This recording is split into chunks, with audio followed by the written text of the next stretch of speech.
from the great state of Texas. News and views with a Lone Star perspective. You can sound off during the show by sending Chad a text at 806-680-2790. That's 806-680-2790. Or call in at 1-800-687-0790. Now, here's Chad Hasty.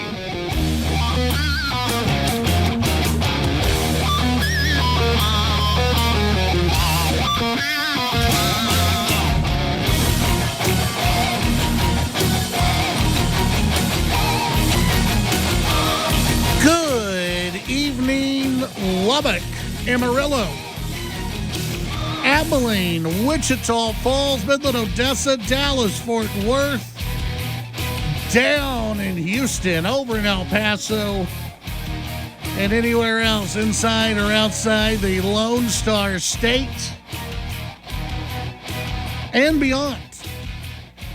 We welcome you into the Chad Hasty Show on this Wednesday, February 25th of 2026. Happy Wednesday, hump day. You've made it halfway through your work week, and you have just a few days left of early voting. How does that feel?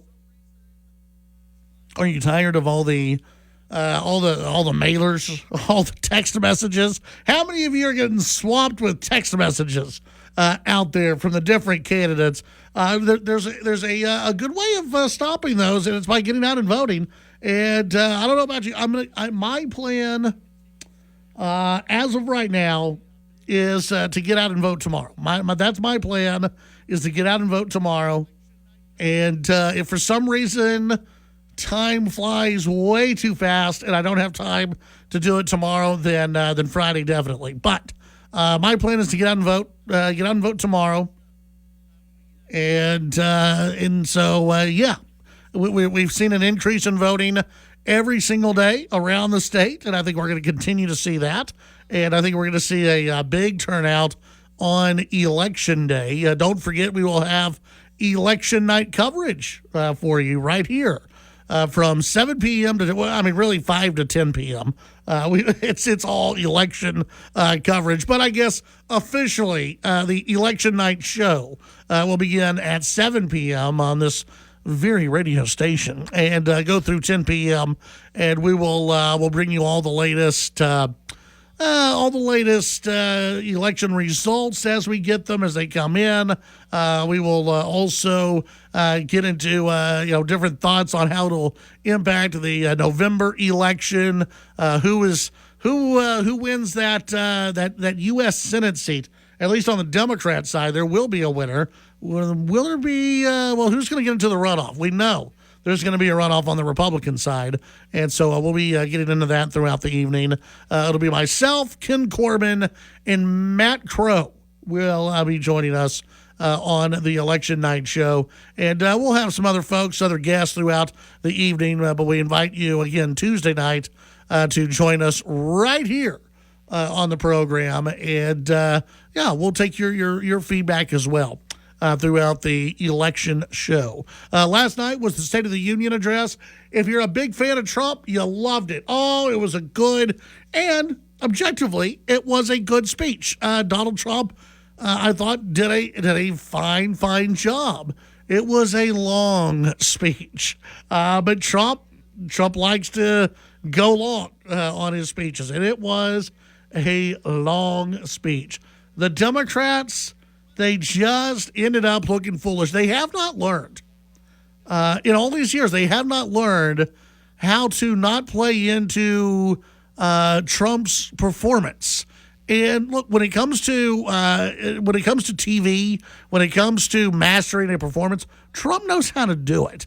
When he's asking people to stand and go, if you believe that America should defend Americans first instead of illegal immigrants, why don't you stand up? It's the easiest softball in the world to go, yeah, you know what? I'm gonna hit a home run off this one. This one's easy. I'm gonna stand up and clap. But what did the Democrats do? They just sat on their hands, couldn't be bothered, and that's an ad. That's a television ad right there. That's going to go out during the midterm elections.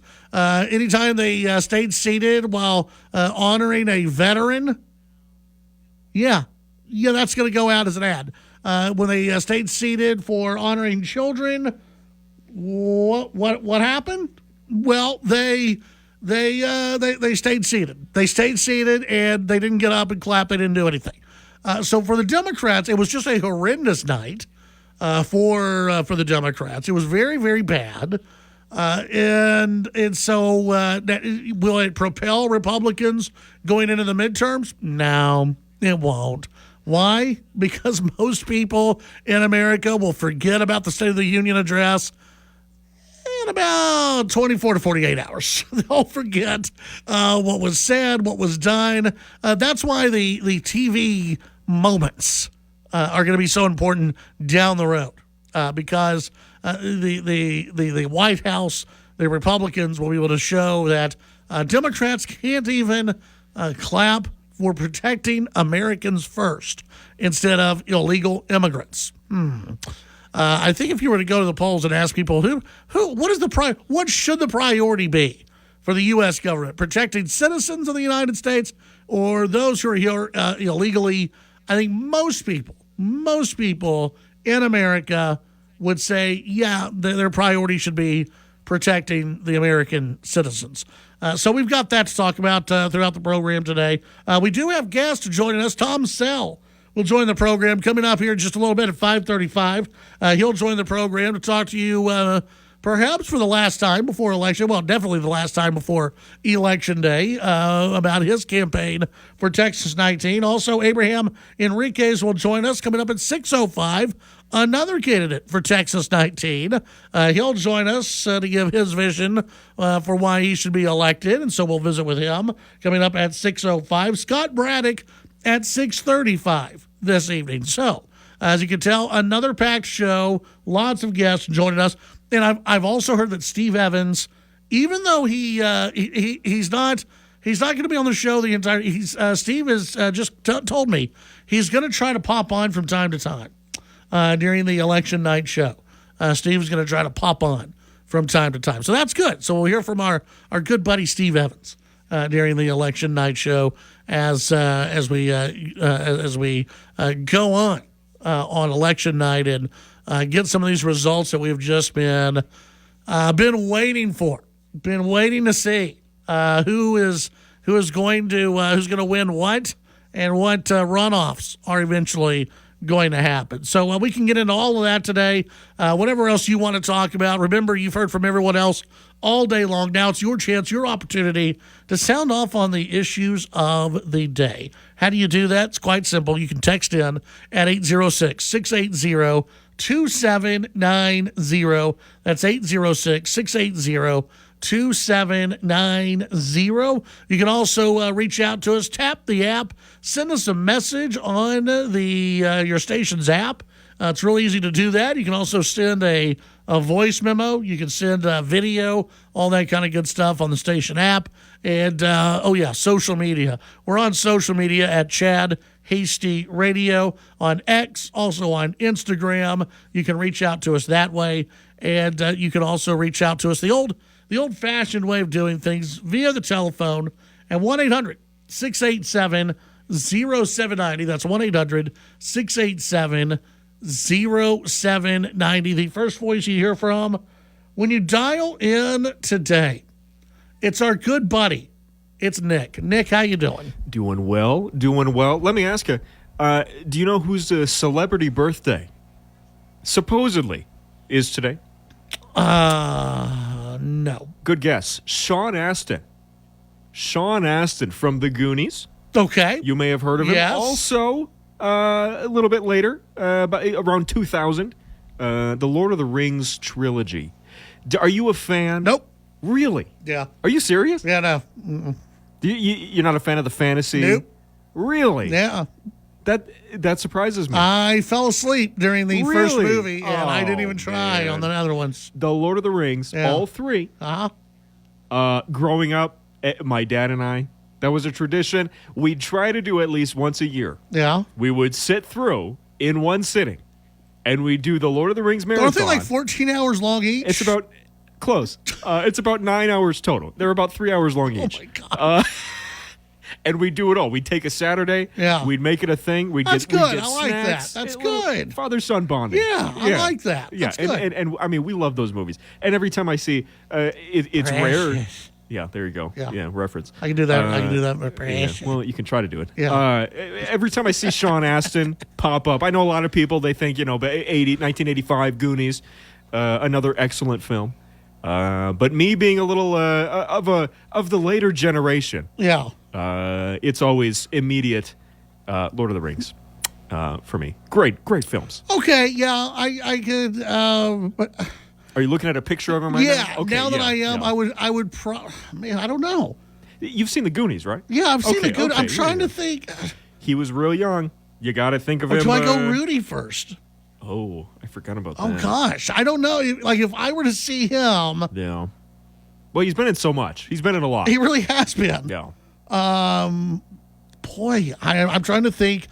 When you see an actor and you're like the first movie that comes to mind, Sure. you're like, and I'm just trying to think for him. I don't know which one I would think of. Was his father not? Boy, I believe his father was the original Gomez Addams, right? In the Addams family? that I don't know. I think he was. I think that's how he got sort of introduced to the film world. Yeah, He had a very famous father. Not saying he didn't earn where he is, yeah, but he did have a very, well-known father. yeah. But still, no, he's one of those actors that whenever I see him, big fan. Yeah. That's that he would be one of the. I would definitely think, even though I did not watch Lord of the Rings, Yeah. Or like it. he's very recognizable Yes. from that film. So He is. Yeah, It's literally just him. It's one of those roles where it's literally just him in a different costume. yeah. There's Okay. no cosmetics. His hair is the exact same. It's just Sean He just Astin. rolled out of bed. Yeah, You're like, like, all right, come on in. Give him a sword. Yeah. We'll put him in the movie. Well, that's pretty awesome. Maybe I need to try to rewatch You it really do. You really do. because I know people love Lord of the Rings. It's a classic. Yeah. It's up there with Star Wars. I got to say. Oh it is boy, good. you're It is drawing, good. you're throwing down some takes right now. You're throwing out some takes. If I were to rank it, first of all, Star Trek way at the bottom. Star Trek's not even on the You're list. not a Star Trek fan. No. Okay. Not at all. All right. Have I seen any movies? In fact, you would say Star Trek is trash. Now, I didn't say that. But you would. It's fine. If we're comparing it to Lord of the Rings and Star Wars, yes. Wow. But standing alone, no, it's good. I've never Okay. seen any movies of it. Yeah. But from the little that I have seen, I know I'm not going to enjoy it. Wow. Yeah. Well, hey, and Sean Astin wasn't even in the Star Trek, so not a fan right off the bat. Got to be honest. Okay. All right. So happy birthday, Mr. Astin. Yes. Boy, he listens. To Rudy himself. There you go. Happy birthday. Another movie I haven't seen. You haven't seen Rudy. How have you not seen It's Rudy? a football. I know, It's a but I think sports we thing. even watched that in school one day. I think that would because it's one of those, an American powerful. classic. Well, it's one of those powerful stories, and Is it it's like Miracle on Ice? Is it kind of like that? I don't know about that, but it's one of those where I think teachers felt safe showing it, and Yeah, the kids are like, the parents will be okay with us playing it. here's a character who overcomes all odds. Yeah. Here you go, Yeah. Rudy, and all the guys are like, yeah, we'll watch this. This is great. It's football. We'll watch this movie, and the girls are like, whatever.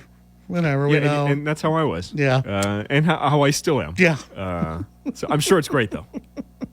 806-680-2790. That's 806-680-2790. When we come back, we'll get to your text messages. Also, your thoughts on any of the news of the day. We'll get to that. We got State of the Union stuff. So much more to talk about. We'll be right back. I looked out this morning and the sun was gone.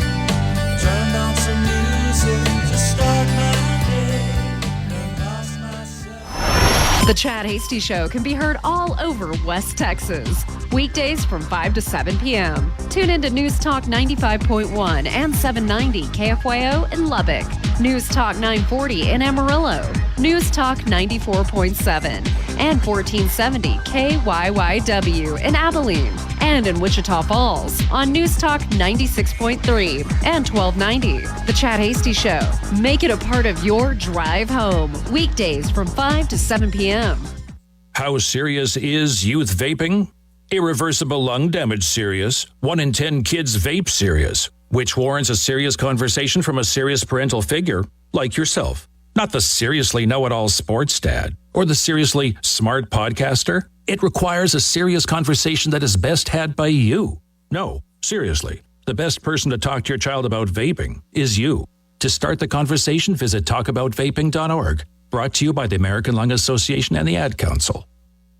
As you get ready in the morning and as you drive home from work, stay informed with the latest news from lawmakers across Texas and the rest of the country with Fox News. Every day, right here on News Talk KFYO.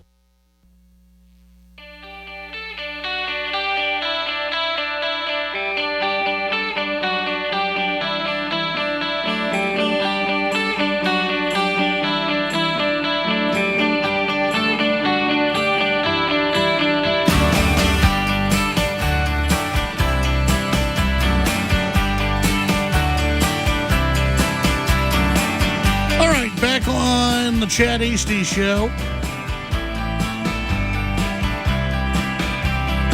Some people trying to be little sneaky sneaks out there, texting in questions that are the same as one other person who's texted in almost the exact same questions at the same time from phone numbers that have never texted in before. Sneaky sneaks. We see you.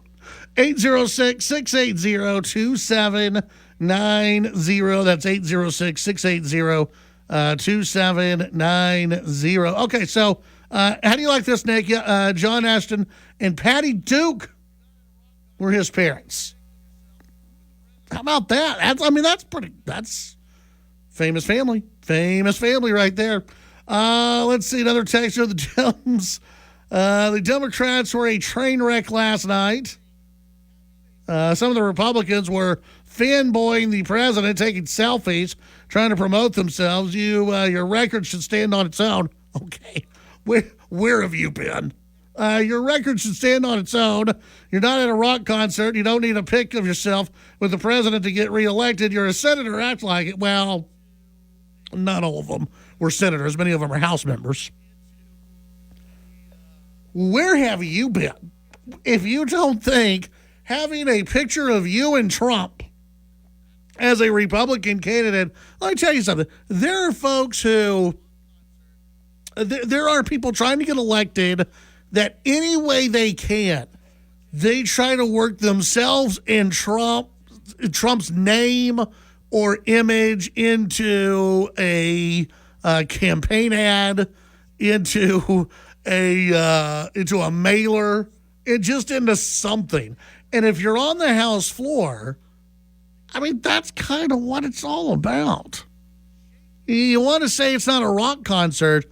For these guys, it's kind of a rock concert. And remember when Sheila Jackson Lee, whenever there was a Democrat president, Sheila Jackson Lee, especially when it was Obama, she would get there hours early so she could get a coveted aisle spot. So she could sit there for hours just waiting for Obama to come down. So that way she could be seen shaking the hand of the president of the United States. And then that way they could take her campaign team could take that little second and they could cut it out and they could splash it all across the Houston area and go, look, she loves the president. President loves her.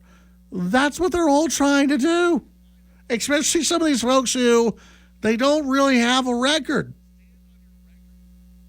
And they're trying to get a little selfie. They're trying to promote themselves a little bit, any little bit, when it comes to re-election. And if you can get a picture with the president, if you can get a little selfie with Trump, and you send that out during the State of the Union address, that could buy you 1 or 2 points. Could get you a few votes out there. Why not? stand on your record and not use the president to get reelected? Are you kidding me? Come on. Same texture. It's just pathetic. Well, I mean, I'll give you that. Sure. But this is nothing new. This has been going on for a long time. 806-680-2790. That's 806-680-2790. You can send in your thoughts on the text line. I knew this would come out at some point. We're not going to have time to get to it today. But the Houston Chronicle, they have an opinion piece here. Because you have a lot of lawmakers talking about wanting to ban Sharia law in Texas. And I was wondering how long it would take. Houston Chronicle had opinion piece. I follow Sharia law. It's not a threat to Texas. Now, I'm not going to have time to go through it today. I'm going to try tomorrow, though we're guest heavy tomorrow. But at least by Monday, I should be able to get to it. But we're going to call this opinion piece the Tallarico Guide to Sharia Law. If you go through it in advance, you'll kind of know what I mean. When we come back, Tom Sell will join us here on the Chad Hasty Show. The Chad Hasty Show, weekdays 5 to 7 p.m. Sound off during the show by sending Chad a text at 806-680-2790. There's danger out there. It lurks on highways and quiet neighborhood streets. It's more likely to kill you than a shark and more terrifying than the biggest snake. Distracted driving claims lives every day. Every notification, swipe, social post, video, or selfie while driving risks your life. So while you might think public speaking or the zombie apocalypse is scary, what's really terrifying and even deadly is distracted driving. Eyes forward, don't drive distracted. Brought to you by NHTSA and the Ad Council. When I'm driving, I look twice for motorcycles. I look twice because motorcycles are easy to miss. I look twice just in case a motorcycle's in my blind spot. I look twice at intersections and before I turn left. I look twice because I want to know for sure. I look twice for motorcycles because I don't want to hurt anyone. Look twice for motorcycles. There's a life riding on it. A message from Texas Department of Transportation. TSN headlines. New poll numbers from the University of Texas at Austin show 36% of likely Republican primary voters side with Texas Attorney General Ken Paxton for Senate. 34% want Senator John Cornyn to have a fifth term, and 26% favor Houston Congressman Wesley Hunt. On the Democratic side, Dallas Congresswoman Jasmine Crockett, according to this poll, is up 12 over State Rep James Tallarico. Senator John Cornyn calling out Democrats who boycotted last night's State of the Union speech. He called their act a temper tantrum that otherwise didn't stop those attending from enjoying the speech. Bastrop County had planned to rename part of FM 969 the Charlie Kirk Corridor, but locals in the area blasted the idea and made them change their minds. Dominique Chavez of El Paso County pleads guilty in a 2023 deadly crash that killed Laura Lynch, a founding member of the Dixie Chicks. Hit her head on in a collision. He gets 15 years in prison. With your Texas News headlines, I'm Barbara Schwartz. It doesn't matter what we're talking about. Talk is cheap, and experience matters. So if you want an attorney general that's going to protect the border and keep criminals behind bars, you want someone who's done it before. Joan Huffman was a tough-as-nails prosecutor, putting criminals away. And then a judge, and nobody was tougher on crime. How about the border? In the state Senate, Joan Huffman got more money and manpower to stop Biden's invasion than any man in Texas. Oh, and I almost forgot. Joan passed the law to stop Texas cities from defunding their own police. Joan Huffman is tough. She's effective. She's the most qualified. And that's why Texas top law enforcement all endorse Joan. Joan Huffman, prosecutor, judge, a conservative for Attorney General. Political ad paid for by Texans for Joan Huffman. South Plains weather forecast on this Wednesday evening as temperatures will be dropping into the middle to upper 50s and the wind is still gusty. Areas of patchy dust through about 10 p.m. tonight. Temperatures dropping into the middle to upper 50s with high temperatures on Thursday about 72 degrees. The weather is brought to you by Sonic and the American Smashers. I'm meteorologist Ron Roberts on Lubbock's official weather station News Talk KFYO. Financial news on KFYO. Loney with your money now. Wall Street with another impressive day of gains. The Dow Industrials added 307 points, ending the session at 49,482. The Nasdaq picked up 288 points. S&P 500 gained 56. DoorDash is pulling its operations from 4 countries, Japan, Singapore, Qatar, and Uzbekistan, as it looks to focus on growth elsewhere. The decision to pull from those countries came after a thorough review. Taser maker Axon saw its shares up 17.5% today after topping expectations in the fourth quarter. It also issued upbeat guidance for the year. CEO Rick Smith talked on the conference call about increasing the use of AI while honoring the responsibility that comes with it. Appaloosa Management founder David Tepper sent a scathing letter to the leadership of Whirlpool, accusing the company of destroying shareholder value and calling for significant strategy changes. That's your money now. I know that hiring can be challenging. You sort through tons of resumes and you get too many so-so applicants. You're just waiting for someone to match your role perfectly. Well, now there's a place where you can meet them fast. ZipRecruiter. Need to hire right away. Start your search for strong candidates. The right fit awaits. Build your team. Build it sooner. Meet your match on ZipRecruiter. Just head to ZipRecruiter.com/free right now to try it for free. And you're on your way to meeting your match. 4 out of 5 employers who post on ZipRecruiter get a quality candidate within the first day. So try it now. Go to ZipRecruiter.com/free. Once again, that's ZipRecruiter.com/free. Meet your match on ZipRecruiter. Try it free. Listen to News Talk KFYO at home or at the office on your Amazon Alexa device. Just tell Alexa to play KFYO for the latest news, opinion, and weather. News Talk 95.1 and 790 KFYO. Listen at home, in the car, in your office, or on the go. The news and talk of West Texas. News Talk 95.1 and 790 KFYO.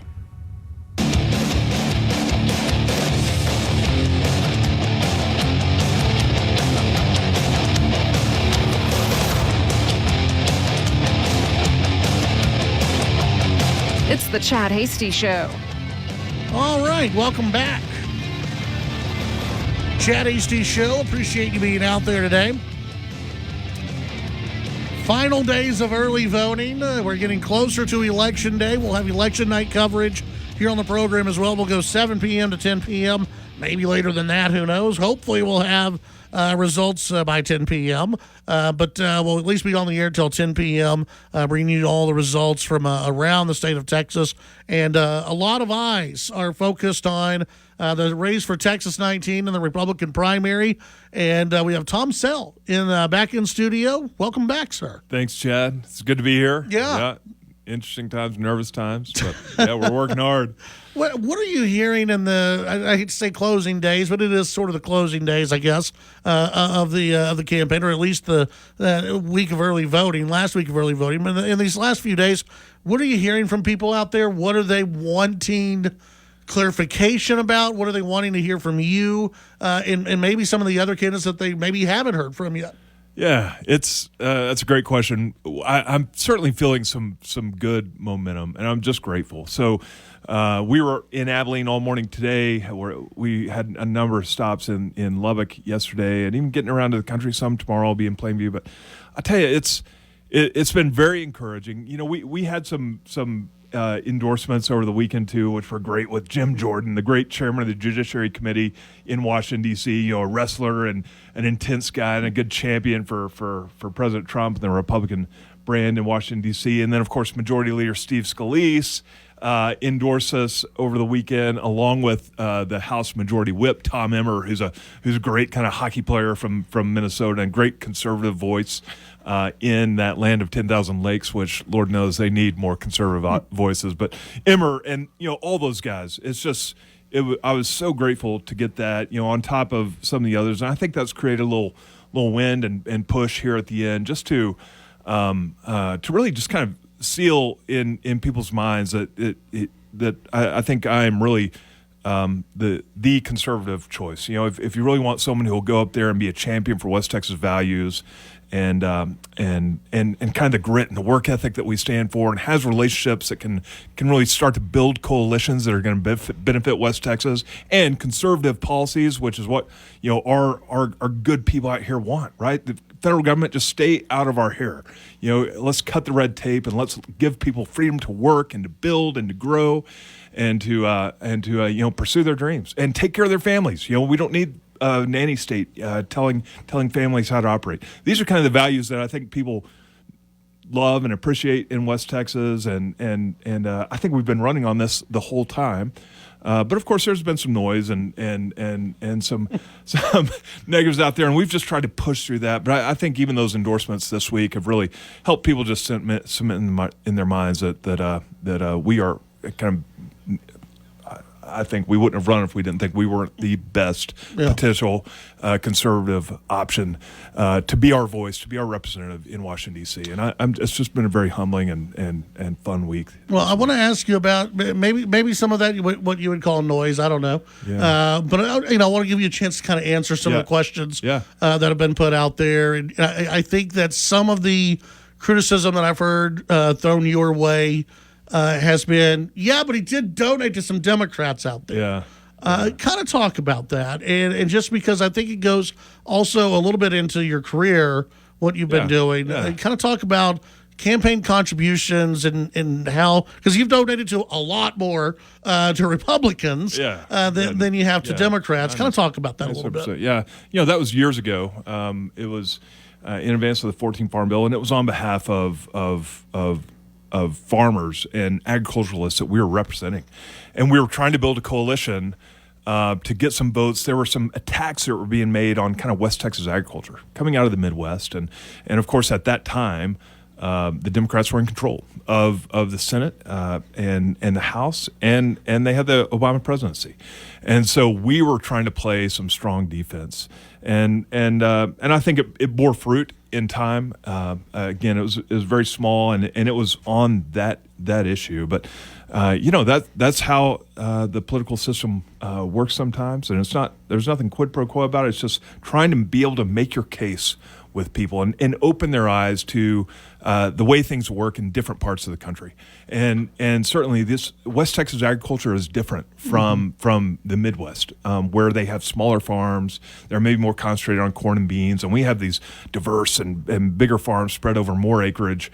And there were some particular policies that were being advanced that could have been really damaging to West Texas agriculture. So that's we jumped in. I've been proud to serve as an advocate, and that's being a lobbyist for these agricultural interests in West Texas, the grassroots groups, the growers on the ground, and fighting for their interests in Washington, D.C. And it's hard, in a Congress of 435 people, where you have to get 218 votes to pass anything, or get 218 votes to keep anything bad from getting done to you. It's all about building coalitions, and sometimes you have to do that across the aisle. And sometimes when Washington's working at its best, you're building these bipartisan coalitions. So it's certainly the way that I'd want to go to D.C. too, to continue to represent West Texas in a way where, look, we're going to have to work with whoever work for us on some of the issues in D.C. that are more kind of rural areas, big swath areas like our 30,000 square mile congressional district made up of 33 counties, very different from some of the districts that lie in the heart of the metropolitan areas, where you may have 10 acres that constitute a congressional district, where ours is 30,000 square miles. So a lot of issues there, and sorry for that long answer, but it's something I've been proud to do over these many years. But another question before we take our first break, and then we'll do another segment with you. When it comes to, you've been working in this line at least as far as, when dealing with ag and policy and everything for years now. There are some who say, well, when it comes to life of the farmer or just agricultural life, things have progressively gotten worse for farmers, not only here in West Texas, but throughout America. What can you do as a congressman that you couldn't do on the other side? Yeah, that is a great question. So I have been very proud and honored to represent agriculture, to work for these farm families, and we are going through some really tough times right now. I mean, we are upside down. The costs of producing are outstripping the potential revenue on farms, with cotton down in the mid 60-cent trading range, which is the same price that cotton was trading for. You can talk to grandfathers and great grandfathers who were trading for cotton in that back 50, 75 years ago. So this is a very real issue. Now, these are global commodity markets, and when you back out from in a big picture, U.S. agriculture is dynamic, and it's still relatively healthy. We annually produce about $550 to $580 billion in new wealth every year that blesses our economy, and our productivity keeps on going up. So you would have a problem in agriculture if productivity was going down and farms were being abandoned large scale. So we're not there yet, but that's why it was so important that the One Big Beautiful Bill was passed last year, which really propped up or beefed up the safety net for producers.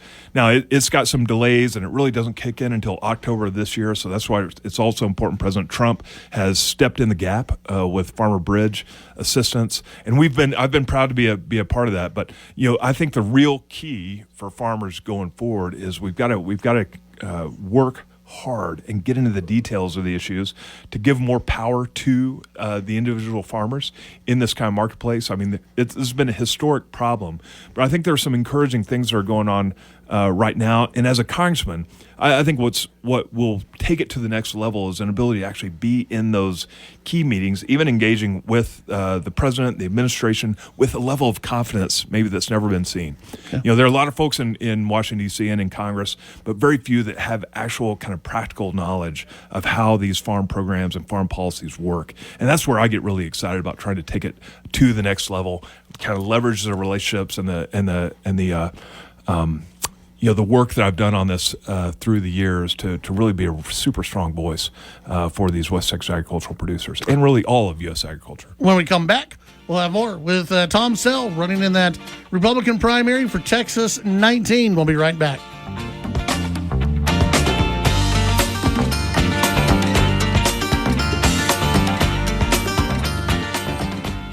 The Titan of Texas Talk Radio, The Chad Hasty Show. Talking with newsmakers and about the issues that matter to you. The Chad Hasty Show, weekdays from 5 to 7 p.m. Chad's show is also digital with the Chad Hasty Show podcast. The Chad Hasty Show podcast can be downloaded on Apple Podcasts, Amazon Music, Spotify, and the Radio On Demand page on KFYO.com. The Chad Hasty Show, all across Texas during your drive home, weekdays from 5 to 7 p.m.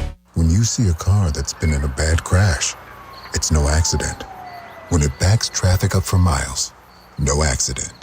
And if there's a fatality involved, somebody died.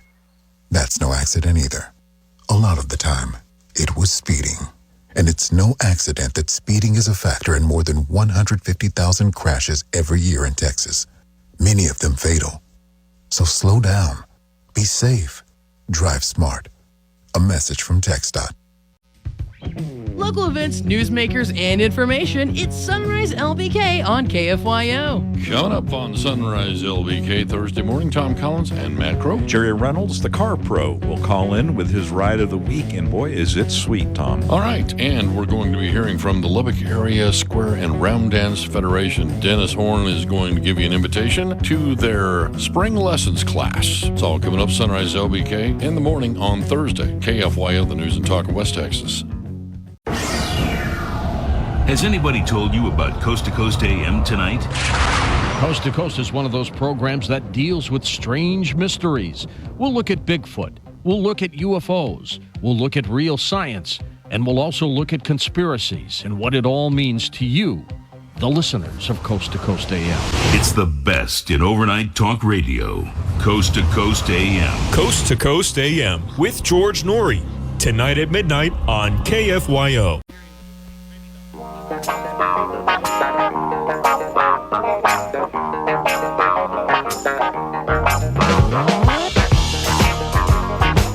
All right, welcome back to the Chad HD Show. Tom Sell in studio, running for Texas 19 in the Republican primary. And we've got a few minutes left here with Tom Sell. Tom, when it comes to the issue of, we briefly touched on this, I think, during the debate. Maybe not, but I know the president got into it a little bit last night with during the State of the Union address. AI, data centers, people across West Texas are a little bit concerned, I say, about data centers and what it could mean for our future. What do you talk to people? What are they concerned about when they're talking to you about this? Yeah, it's a great question. And I think they're concerned about two things. One, the impact on electricity rates. Yep. So, particularly for ratepayers and communities, that's a big issue. And these things are real electricity hogs, as we know. And so you have to look to technology for ways to kind of increase the production, the generation of electricity for the grid as these things are being built. And we were just in Abilene today, and I tell you the scale of building is enormous. About 9,000 people working on that Stargate facility a day. It's remarkable. So these things are happening. And President Trump talks about it as a national security issue, a real kind of race that plays into the security of our nation. And I believe in that argument. I think it is something that there's a national security issue here, and so we need to be at the forefront. The other issue we hear about is just kind of water, especially, and infrastructure. So Abilene can absorb these 9,000 workers. There are other areas like Haskell County. Borden County, there's a lot of talk where there's a lot of concern of how are these things going to be built? Where are the people going to stay as they are being built?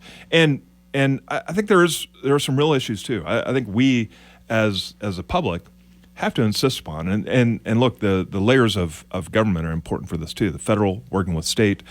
I think Charles Perry is really being a strong and good voice on this topic as well, but also working with county and municipal governments to make sure we're asking the right questions and insisting upon the right things. Among those is we have got to preserve our water resources for the future, right? And so there's a big difference in technology. I know the Stargate, when they're in Abilene, north of Abilene, has a closed loop system where they are recycling water. So you kind of charge it once and it's not that big of a load, and then it just recycles through their system on and on.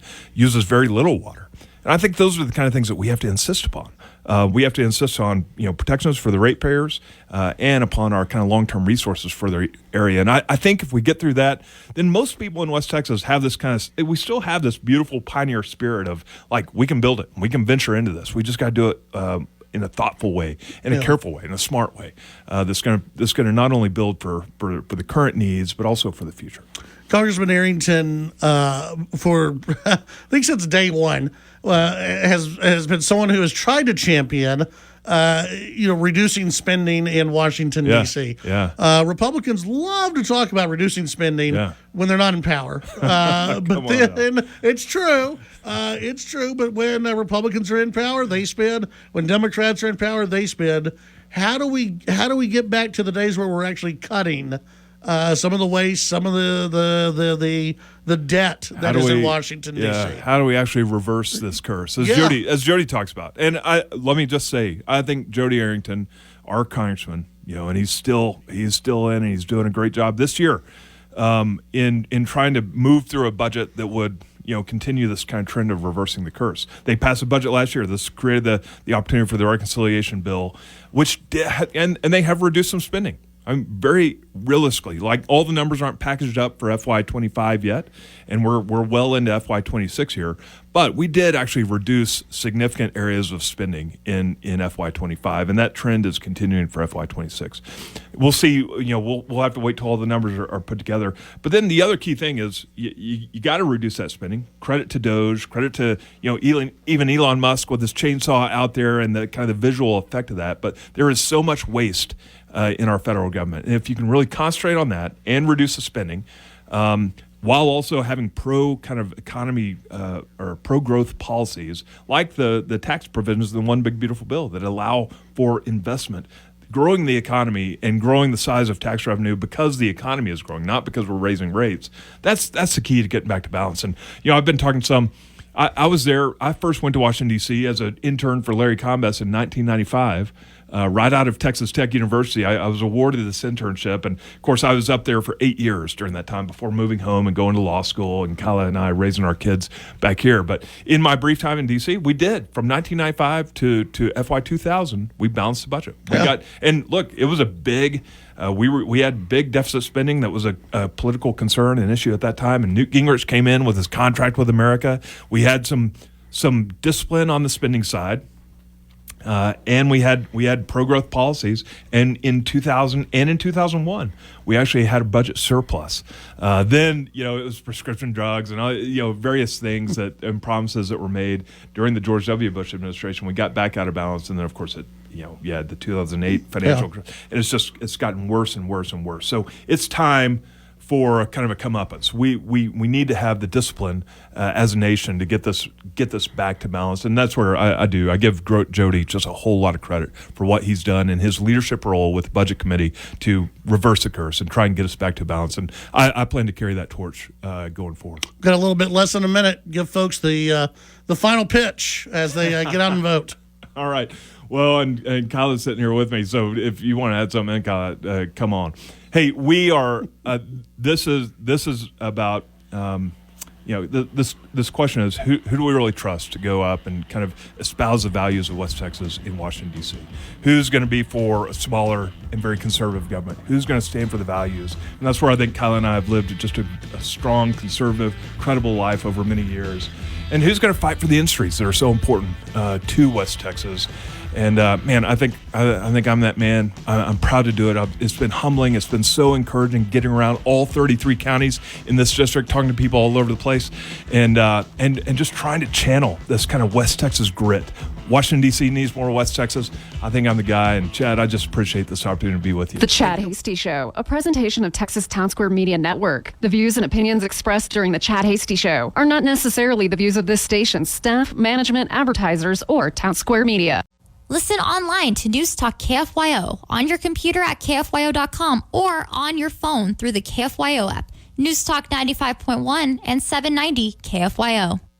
News Talk 95.1 FM and 790 AM KFYO.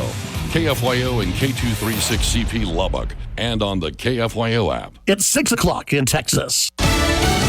The U.S. will respond accordingly. I'm Lisa Lacera, Fox News. Those words from Secretary of State Marco Rubio after Cuba says it killed 4 people on board a speedboat in Cuban waters. It claims the people on boat opened fire on Cuban soldiers first. We have our embassy on the ground in Havana working this as we speak, asking for access to the people that were on those vessels, if they were American citizens or permanent residents. According to the Cuban regime, boat was registered in Florida. Rubio would not speculate on what happened at that. The U.S. will not solely rely on what the Cuban authorities or what Cuban authorities have provided so far. Florida's Attorney General has ordered prosecutors to work with federal, state, and law enforcement partners to start an investigation.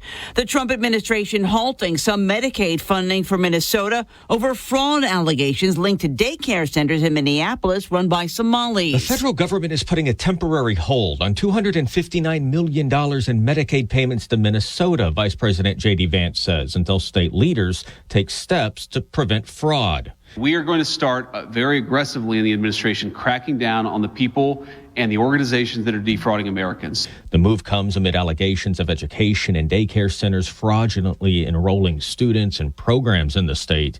Centers for Medicare and Medicaid Services Administrator Dr. Mehmet Oz estimates the government is spending as much as $300 billion a year on fraudulent health care claims. Fox's Jared Halpern at the White House. Minnesota Governor Tim Walz calls the action a campaign of retribution that has nothing to do with fraud.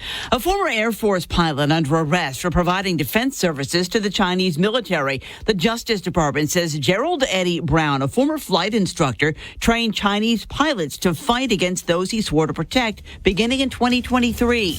America is listening to Fox News.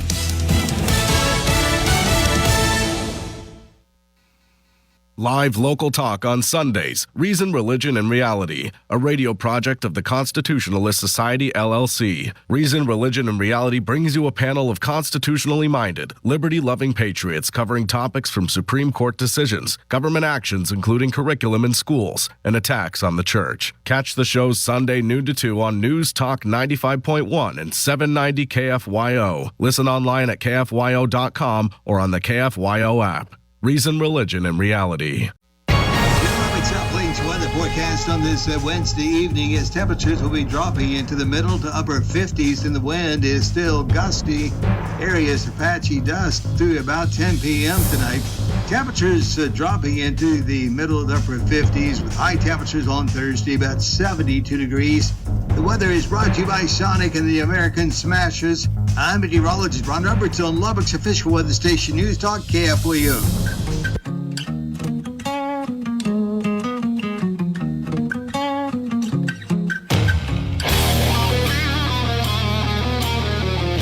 Broadcasting from the great state of Texas, news and views with a Lone Star perspective.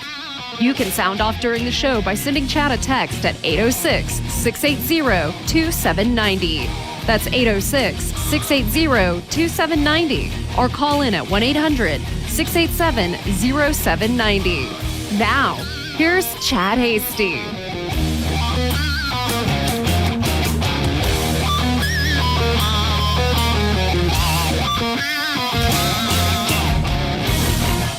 Welcome back to the Chad Hasty Show. Final hour of the program. We've got Scott Braddock who will join us coming up at 6:35. We've got new polling data throughout the state of Texas on U.S. Senate races and other campaigns out there.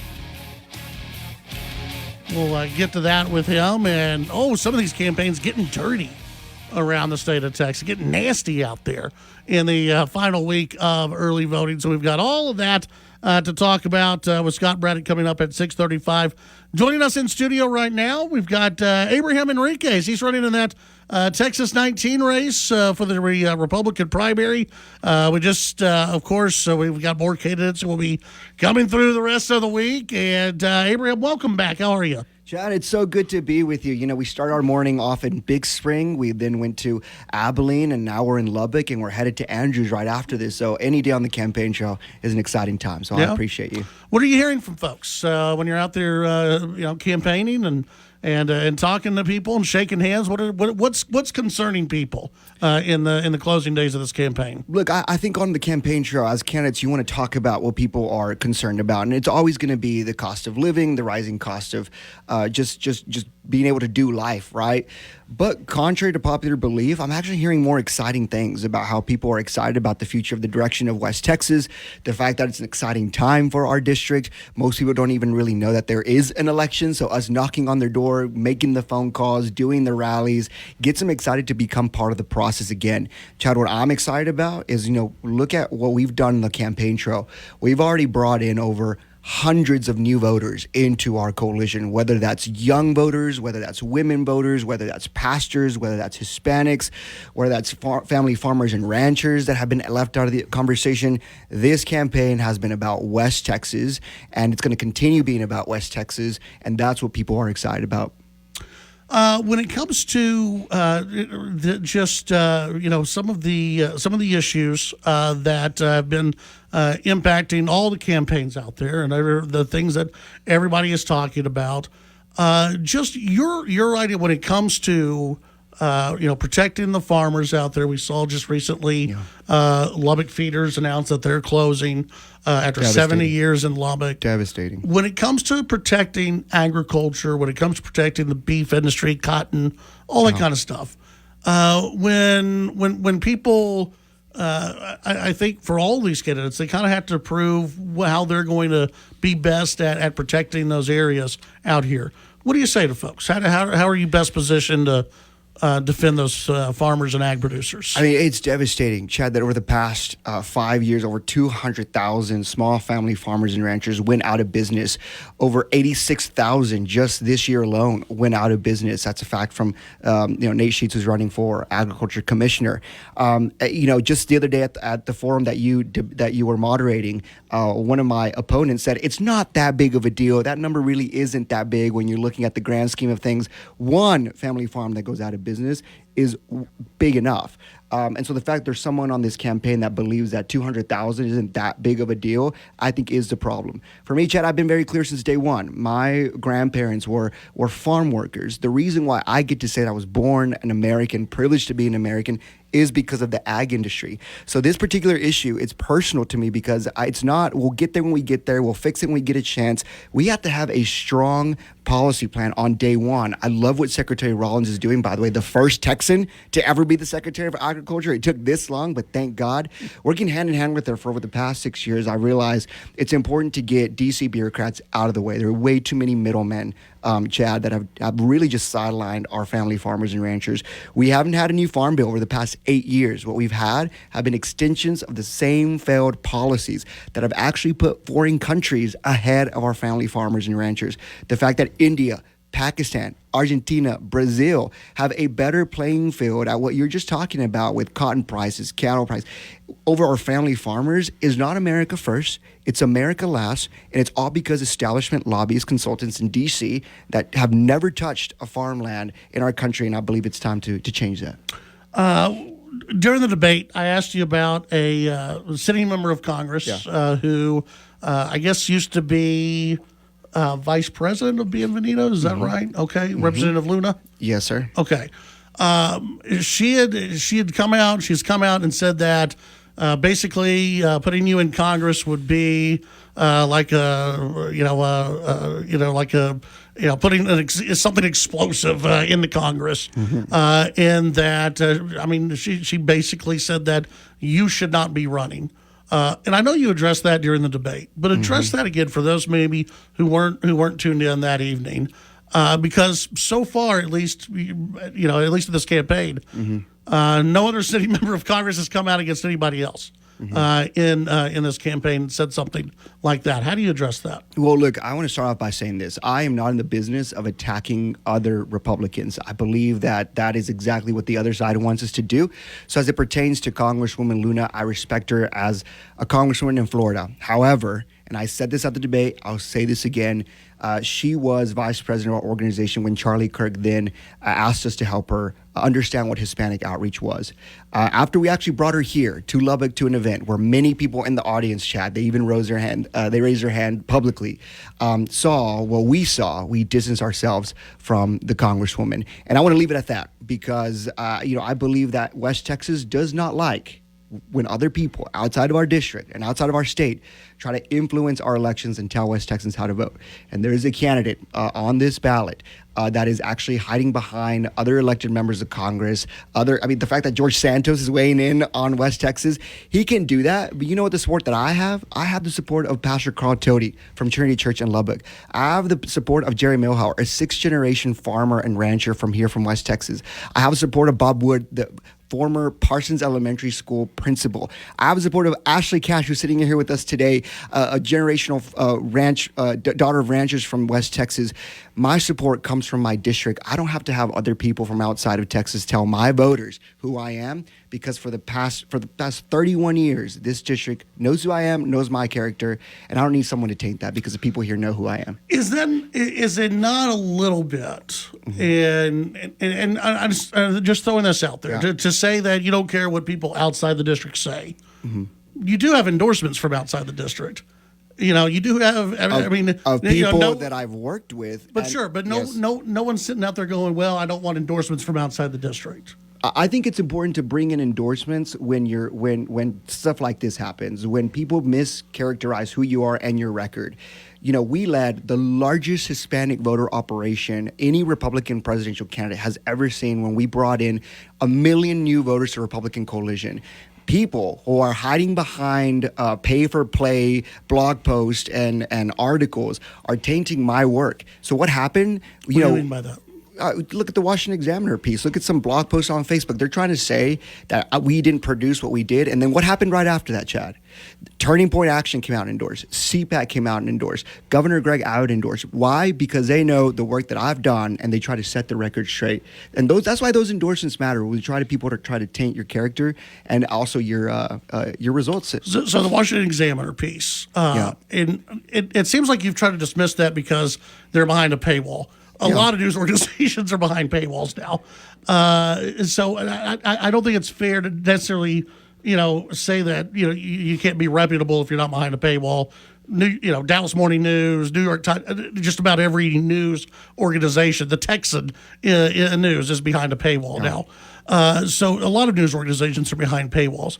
They do accuse your organization of, pay to play, basically, if I had to dumb it down. Into something, they say that you're pay to play. That in a pamphlet, if you were to spend an organization were to spend $250,000 with, I guess it was Benvenuto, then they were promised a call from either Trump himself or the Trump administration. Is that true? Oh my gosh! I mean, I wish I had that kind of level of influence. But here's the thing: not one person on record has been able to say that is true. And I will find out how to raise $1 million and give $1 million to a person that can prove that I have ever done that, or if there's someone on the record that can say we did that. And you know why it was important for me to bring a friend here, Ashley from the district, is because she's someone that early on invested in this organization, and she knows how we do things and how we're not, this pay-for-play scheme. But on the record, there has yet to be one person that can say that we do that or work that way. But isn't that what the accusation is? Is that was promised to them and it wasn't delivered? And then you have them behind a non-disclosure agreement, so they can't come out and say, what happened. I don't buy any of that. I don't know. Ashley, do you want to chime in on that? So my name is Ashley Cash. I am a real estate investor. I'm a rancher. My family's been in ranching for 100 years. I am a political activist. I recently was on the executive committee for America First Policy Institute. I have worked with Abraham Enriquez for the last 6 years. I have been to the White House with him. I've been to Mar-a-Lago with him. I have been on the campaign trail with him, along with the president of the NRA that was here supporting him last week, along with Trump's deputy director of policy for the last 3 campaigns that was here supporting him last week, because everything Abraham has said that he has done, he has done. He has turned out amazing results, not only for President Trump, but by bringing 1 million new voters to the Republican Party and growing the Republican coalition and making us stronger than ever. As far as the negative things that are being said about Abraham, 4 years ago, I heard these same rumors, and you can bet your bottom dollar that I investigated. I investigated every single thing that was said in the Washington Examiner. I investigated everything that has been said in any blog post, and it is categorically not true. This is all an attack. It is a smear campaign to try to keep people from voting who I think is the best candidate. And there is absolutely no evidence toward any of this thing. And if anyone out there has ever had somebody be jealous of you and decide to say something about you, when you are in a campaign, they can say whatever they want to say, and there is nothing that the candidate can do about it. And that includes the media, because there is no law that requires them to search the facts and tell the truth. And so I think everyone in this district needs to get out and vote for Abraham Enriquez, because he is absolutely by far the best candidate. He has the best relationships in Washington, D.C. He is the person that introduced me to America First Policy Institute. He is the person that introduced me to the Secretary of Agriculture, to Scott Bessent, the Secretary of Treasury, and the president of the National Rifle Association. And he is the person that has not only the best relationships for West Texas, but he has worked on policy and gotten many pieces of policy across the board when people didn't think it could happen. Abraham pushed it across the board. He has the relationships and the policy experience, and he can build coalitions, and he will be the best thing for West Texas. And I appreciate that you support him. Yeah. And that's fair. But to one, does the media lie about people? Yeah, it does happen. Do other politicians lie about their political? Yeah, and that does happen in just about every campaign that's out there. We're seeing lies in other campaigns that are out there. But one of these stories came out before you were even running for office. When it comes to the pay for play deal against Benvenito. And Chad, no evidence to today has been able to be provided. None, zero. And they so all why did they make it up? I'll tell you why they make it up, right? Because how I know that all these people off the record, hiding behind non-disclosures, my organization. Let me tell you what I pride myself in. Every single person that I have hired since the inception of Bienvenido has stayed with my organization. We have the best retention rate of any organization in the country. The people that have left our organization has been because through our work, they find bigger and better opportunities. For instance, half of our staff went into the RNC and went into the White House after this election. My communications director for Bienvenido actually went on to be Governor Youngkin's press secretary as well. No one that says that they're behind an NDA is actually a part of the Bienvenido crew. There are two people that Bienvenido fired for rightful reasons. They're now actually heading two Hispanic organizations that now have supported another candidate. So when we're talking about the people that are behind these NDAs, what they really are people that are upset that our organization has actually been truly vetted, truly trusted, and that's why the White House, to today, as we're speaking, Chad, me and my organizations are the only official vetted White House partners than any other Hispanic organization in this country, and that's because we're inclusive. We're not exclusive like those other Hispanic organizations. Let's go ahead and take the break. When we come back, your phone calls, your text. We have more with Abraham Enriquez. He's running in that Texas 19 Republican primary. We'll be right back.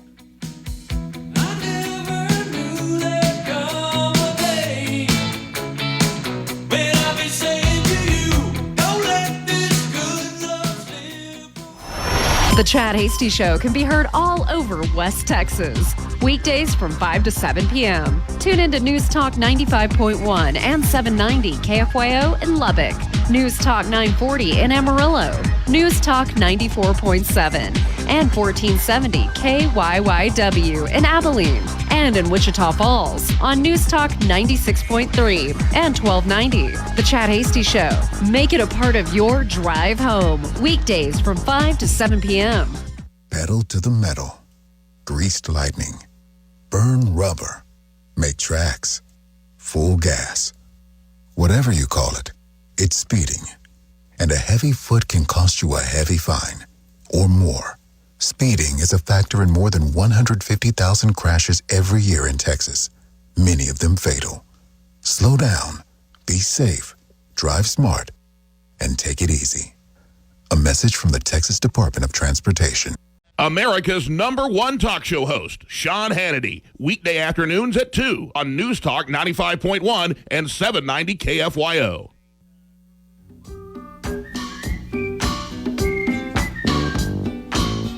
All right, back on the Chad Hasty Show. Only a few minutes left here with Abraham Enriquez.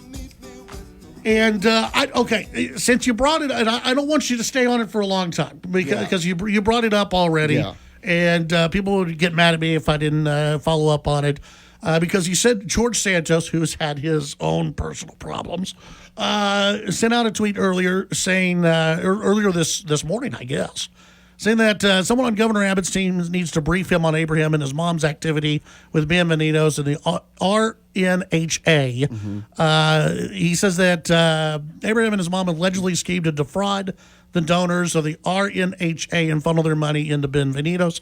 Just give a response. Oh, my gosh. For the past 6 years, again, this has been the same story over and over again. I am leaving you this proof right here, Chad, where this is stemming from. I have a board member that still is my board member to today that gave the RNHA $3,000 and actually it was supposed to go to Bienvenido. He then tells the RNHA I was supposed to go to Bienvenido. The RNHA cuts that $3,000 to Bienvenido, rightfully so, after the direction of the donor.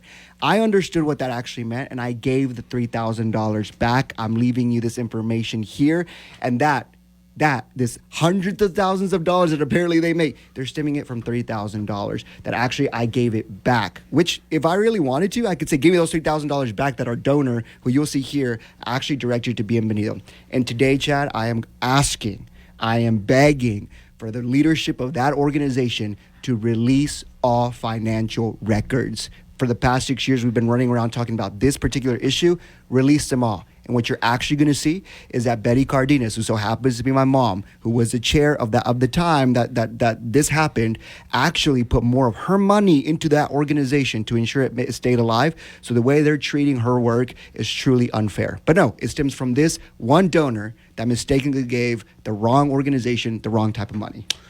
When it comes to just what you want to do, some of your priorities, let's get to that real quick. Yes. Because I know you wanted to spend a lot of time today talking about some of the controversy. And that's I don't. You want to know why? Because I've said it multiple times. I've cleared it up. I'm leaving you this so you can have it. But I think the voters don't care about things that aren't true. They care about our vision for the future. And my vision is this. But it's important to clear things up. It's important to clear things up. So and I've done that. Yeah, talk about your vision. And my vision is this. In West Texas, you cannot get to the Oval Office without Texas. And let's break that down even further.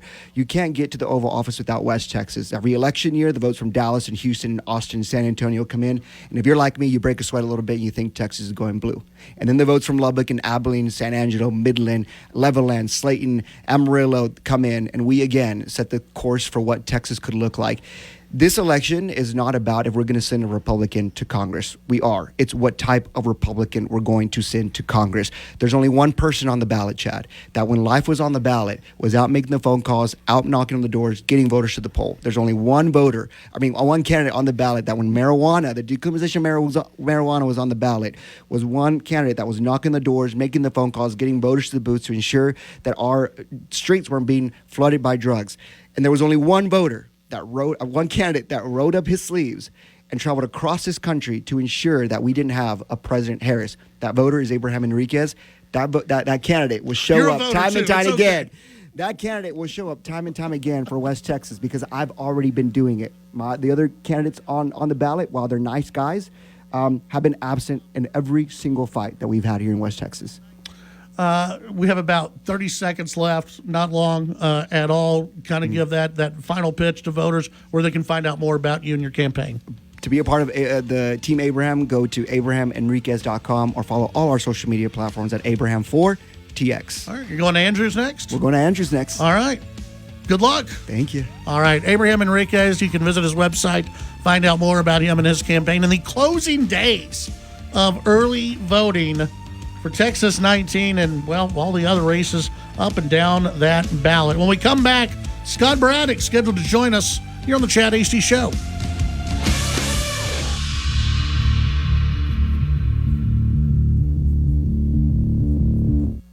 Call in to the Chad Hasty Show at 1-800-687-0790. The Chad Hasty Show, broadcasting on the Texas Town Square Media Network.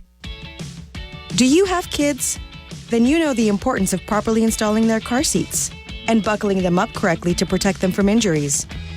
Unfortunately, most parents think their children are safely buckled, but that's not always the case. Visit SaveMeWithASeat.org to easily sign up for a free car seat inspection near you. Keep your kids safe with properly installed car seats and by buckling them up correctly so you can save them with a seat. Brought to you by TxDOT. Out here in the middle of all these acres, it can feel like you're the only person on Earth. And sometimes, that's how it feels when you're going through tough times. Trouble sleeping, your mind racing. So what do? We get help. There are people in our community who are here for us. Sometimes, just talking to someone can make all the difference in the world. Find more information at loveyourmindtoday.org. That's loveyourmindtoday.org. Brought to you by the Huntsman Mental Health Institute and the Ad Council. recent headlines, poll numbers for Dallas Congresswoman Jasmine Crockett's Senate campaign look pretty good.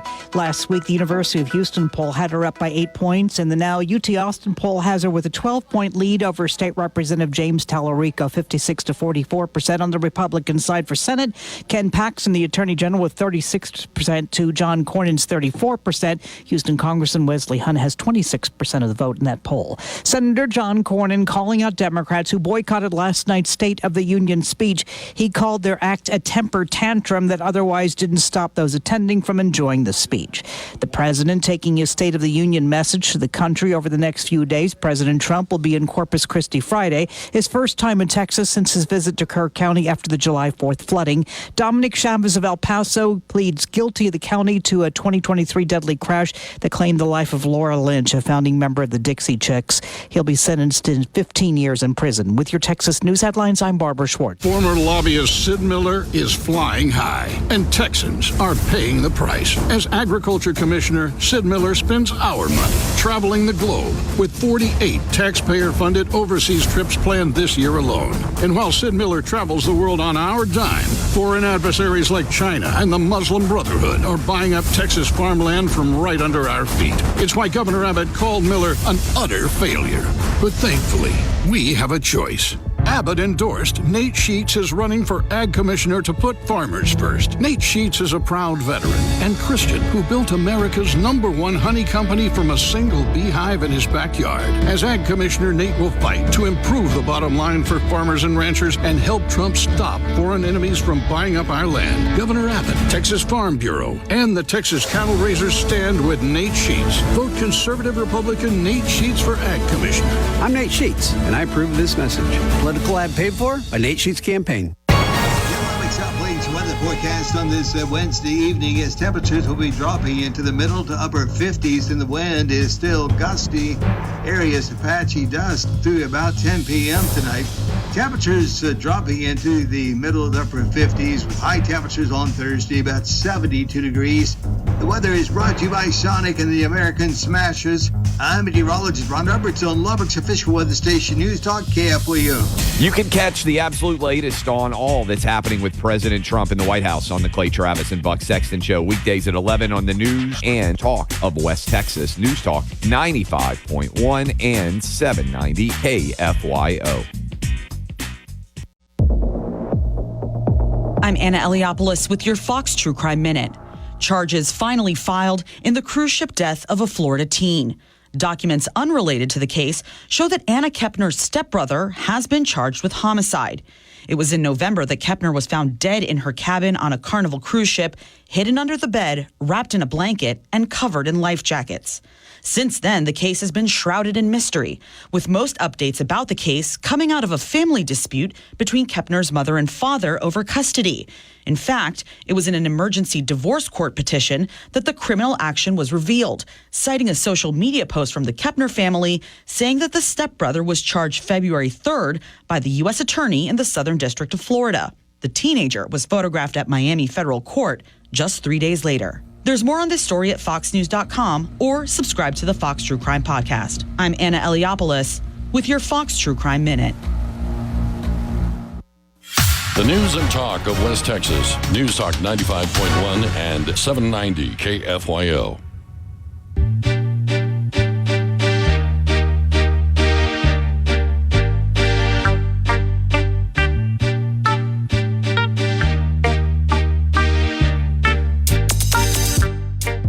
Don't forget about Chad. Find Chad on social media at Chad Hasty Radio on X and Instagram. It's The Chad Hasty Show.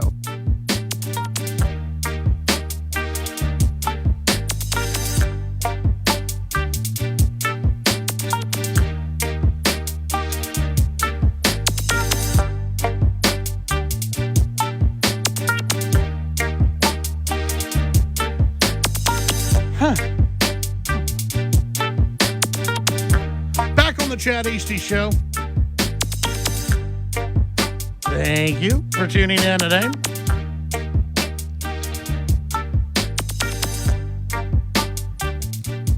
Time that we go and visit with Scott Braddock. Now, I'll share some thoughts later. Some of you texting and I'll share some thoughts later Scott Braddock joining us from quorumreport.com. Scott, good evening. How are you today?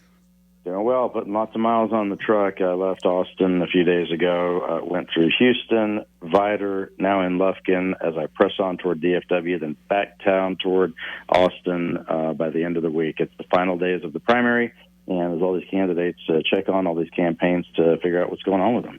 Well, and we've got some new polling data out. I don't know how much of that you want to get into this evening, but yeah, let's kind of go through. At least first, I guess let's go through the exciting one, which is the Democrats. You got James Tallarico and Jasmine Crockett. Where are we on that race?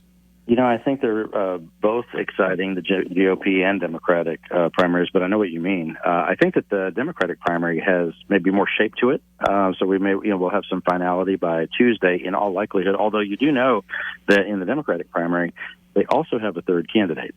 And here's the thing. I can't even think of the person's name, but it doesn't matter. It may be that it could be that the other person's name is none of the above, so that people could just vote for that person and maybe force a runoff in that race as well. Kind of a nightmare scenario for the Democrats. So what they would really like to do is settle up their race on Tuesday, either have Crockett or Tallarico, and then watch the Republicans bloody themselves up, for a few more months during a primary runoff, either between Cornyn and Paxton, or Paxton and Hunt, or whatever it's going to be, as we talked about here.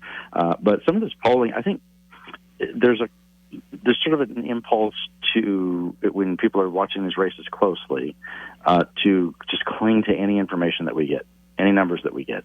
And I think people have to step back a little bit. And in the social media age, it's amazing how many experts there are, right, Chad? Everybody knows everything about this, and everybody's a political consultant, and they know what's going to happen. Got to step back and remind folks that, number one, the polling that we see is not meant to be a crystal ball predictor of what's going to happen. That's never been the way that deal was intended to work. It's basically a diagnostic tool, mostly for campaigns, to figure out where they're at, and whether they have the support they need, what things they need to tweak to be able to win, and how they're doing with various groups. And if you look at the polling in the Democratic race right now, it's not really that it's all over the map. It's if you start to look at these numbers in aggregate, if you look at the different polls that have come out, gauging support for Tallarico and Crockett, it's not an average, but if you look at all of these things, or I will say over the last 3 weeks or so, because you remember when Crockett first entered the race late last year, she was heavily favored to win because of her name ID, which is driven by the fact that she's a national figure, and a lot of folks in Texas don't know who a state representative from the Austin area is. But Tallarico, in the meantime, has done a lot of work to boost that name ID and to get himself in front of folks, including what I would say, in fairness, was probably his best earned media week of the entire campaign, with that whole stunt with Stephen Colbert But I think the numbers on that interview, the streaming version of it that they did, something like more than 80 million people saw that. Now, of course, those aren't in Texas for the vast majority, but did help to give his campaign a boost. But you see this University of Texas poll today that shows Crockett is ahead, a commanding lead of about 12 points. But then there was another poll that was released by Tallarico's campaign, so put that asterisk next to it, that shows that Tallarico's up by 3 or 4 points, something like that. I would say, if I had to guess, and I hate predicting things, but looking at all the polls and having had all the conversations that I've had, I would still give the edge to Crockett at this point. If I had to guess, that she'd be ahead by 3 or 4 points. That doesn't mean that Tallarico isn't surging. That doesn't mean that he's not run a good campaign. But I do think that because of the structure of the Democratic Party, it'd be really hard for Tallarico to overcome it. And what I mean is this: the backbone of the Democratic primary in Texas and other Sun Belt and Southern states is really African American voters, specifically older African American women.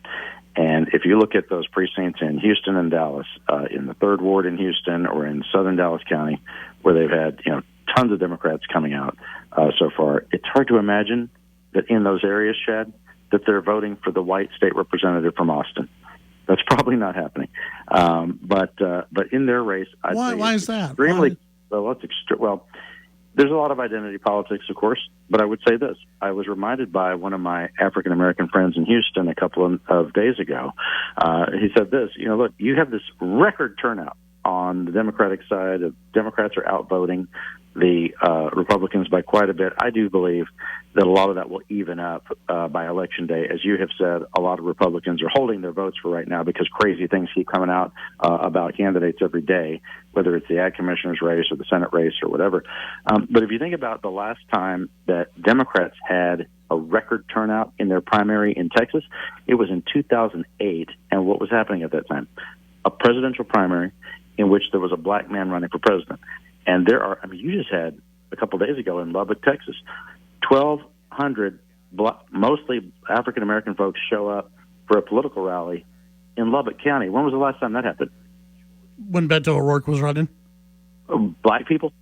I think it was a pretty good crowd, yeah. I think so. I think so. It was a huge crowd. Not. No, I didn't say huge. I said black. Well, they're all voters. Well, you asked why black people. There's a point to be made here, which is that there are African American voters all over the state in Lubbock County or Deep East Texas, where I happen to be today, where in a primary they don't have an African American choice in these primaries most of the time. But in that year in 2008, they did, and so you saw a lot of African American turnout in West Texas, Deep East Texas, Harris County, Dallas County. It changes the race for sure. And whether people think that's fair or not doesn't really matter. It's the reality.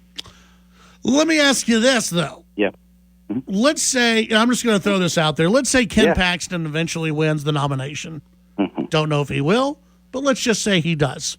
Sure. If you're I'd say it's likely at this point. What do you think?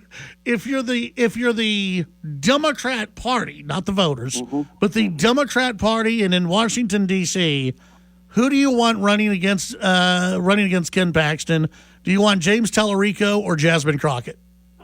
So the folks in D.C. and Washington, they want Tallarico, and that's because they think, looking at it from the East Coast, I'll just say it, that they think that a black woman cannot win the Senate race in Texas.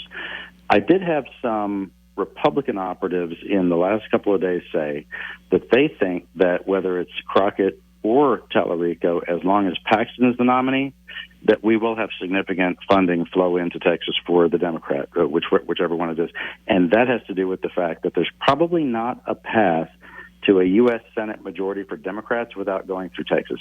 And so that they will absolutely send tens of millions of dollars here, no matter what, no matter which person it is. And I did have some Republicans in Austin, some top Republican operatives and office holders, people from around the state but hold office in Austin, some who said that they thought that if it's Paxton and if the Republican Party is fractured, sort of analogous to what happened in that Fort Worth special election where you had the Republican supporters of the one candidate who got knocked out in the first round not show up in that second round, and so that second round of it kind of runs similar to a general election, although you can't make it a perfect analogy with it. But point being, and I asked John Cornyn about this last week, you may have seen it on my social media or heard it on the Quorum Report radio podcast, don't you think that Republicans are going to be fractured no matter who the nominee is?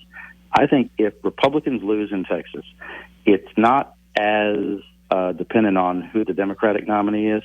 It's more about whether the Republicans eat themselves.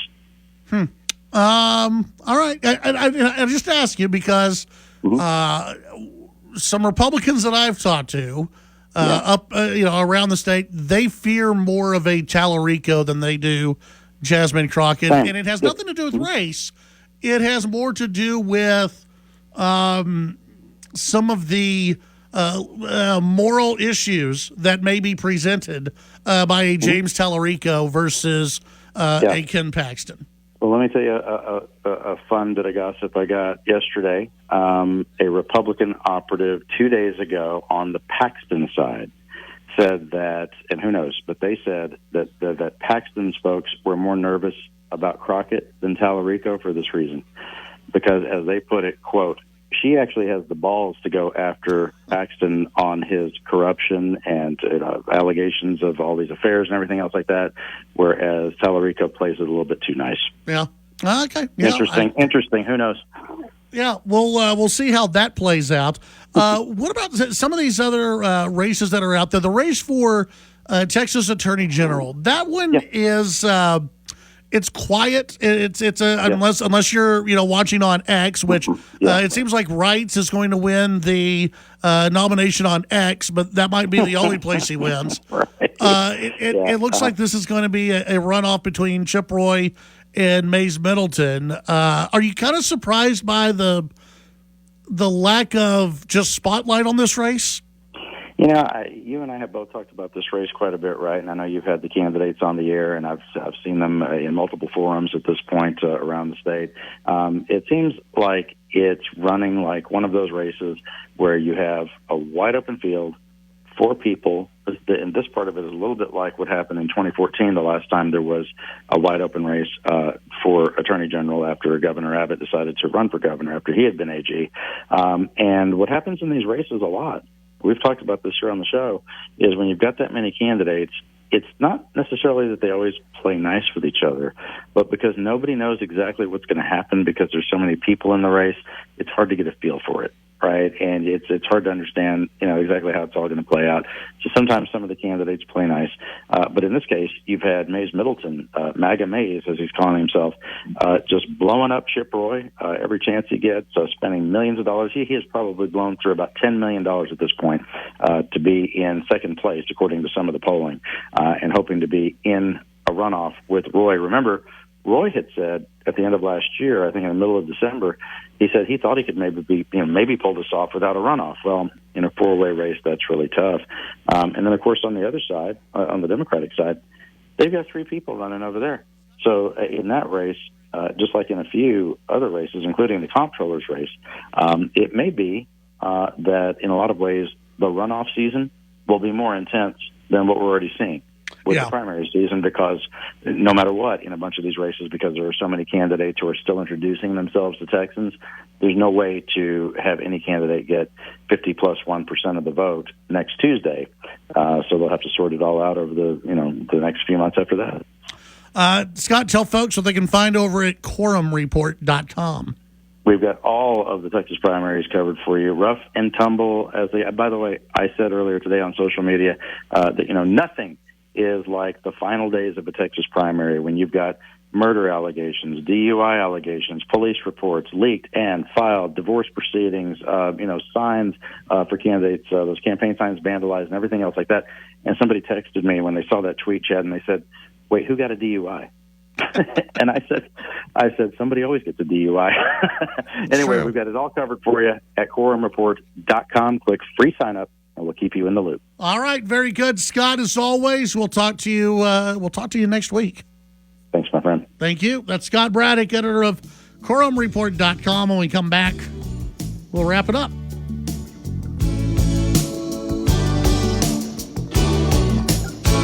Got out of town on a boat going to Southern Islands.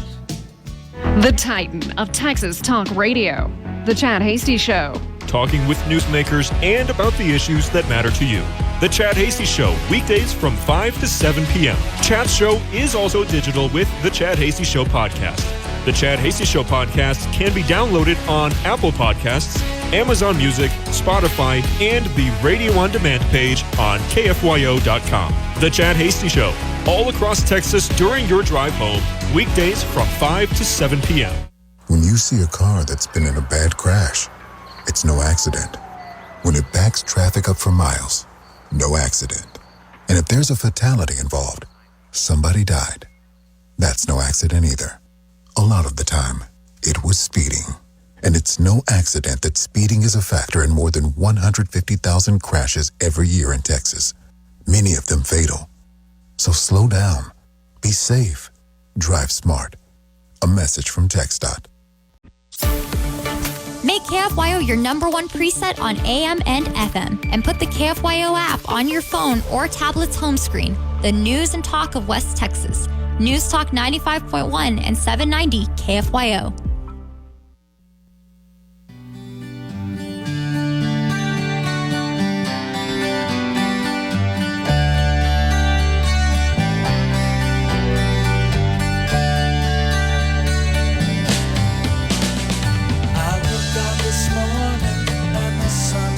All right. Back on the Chad HT show. We only have, a couple of minutes, 2 minutes left. Yeah, I can't get fully into all my thoughts from today. Tune in tomorrow because I will have a few thoughts on at least a couple of things that happened today during the program. Some of you are texting in about the Abraham Enriquez interview. I'll share my thoughts tomorrow on that. How about that? I'll share my thoughts tomorrow. We've got Mays Middleton who will join us tomorrow. Matt Smith will join us tomorrow as well. We'll also have an interview that we're recording early tomorrow with Congressman Jody Arrington and Congressman Chip Roy, which we'll play that back during the program tomorrow evening as well. So you won't want to miss out on that. Like I said, we've got quite a few guests still who will join us this week. But Mays Middleton, Bag of Mays, as he's known, will join us, and Matt Smith, who is a candidate for Texas 19 in the Republican primary, will join us. Enjoy the rest of your evening. Stay safe, stay healthy. May God bless you all. We'll see you back here tomorrow at 5 p.m.